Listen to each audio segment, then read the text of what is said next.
राधे राधे भाइयों और बहनों। आज हम चर्चा करेंगे एक बहुत ही महत्वपूर्ण विषय पर कि जब कोई हमें अपमान करे तो हमें कैसे प्रतिक्रिया देनी चाहिए, कब चुप रहना है और कब जवाब देना है।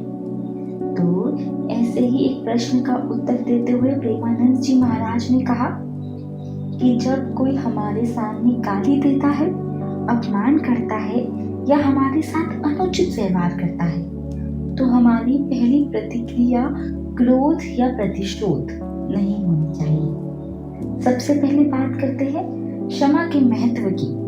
तो भगवान शंकर कहते हैं, अपने कर्म चाहे अपकारी, उमा क्षमा सा बहुते भारी।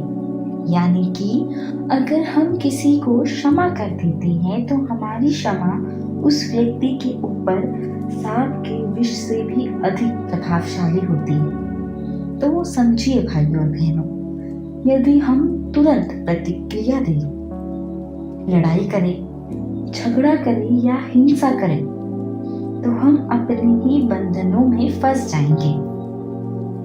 आप समझते हैं कि चुप रहने का आध्यात्मिक फल क्या होता है। तो हम सोचते हैं कि अगर हम चुप रहेंगे तो सामने वाला और भी गाली देगा, मगर प्रेमानंद जी महाराज कहते हैं, चुप रहो, सुनो और अपना कर्म भगवान पर छोड़ दो। जब हम सहते हैं और शांत रहते हैं तो वो व्यक्ति अपने कर्मों का फल भुगतता है। जैसे कोई मुकदमा 4 या 10 वर्ष में सुलझता है, उसी प्रकार अनंत ब्रह्मांड में हमारे और उसके कर्मों का फल समय पर निश्चित रूप से मिलता है। थोड़ा देर जरूर लगेगा, पर देर से दंड भी जरूर मिलेगा। अब आपको क्या करना है? क्रोध और हिंसा, इन दोनों चीजों से बचना है। लड़ाई झगड़ा, मारपीट, हिंसा, ये सब केवल हमारे ही बंधन बढ़ाते हैं।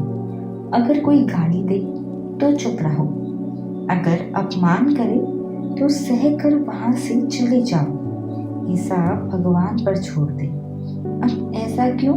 क्योंकि जब हम हिसाब खुद करेंगे, कहीं हम हिंसा कर बैठे या अपराध कर बैठे तो वही अपराध हमारे ऊपर लगेगा।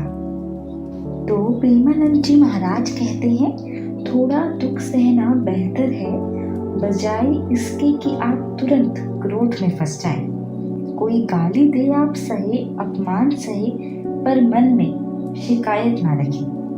भगवान के सामने हमेशा प्रार्थना करें और नाम जप करते रहें। राधे राधे।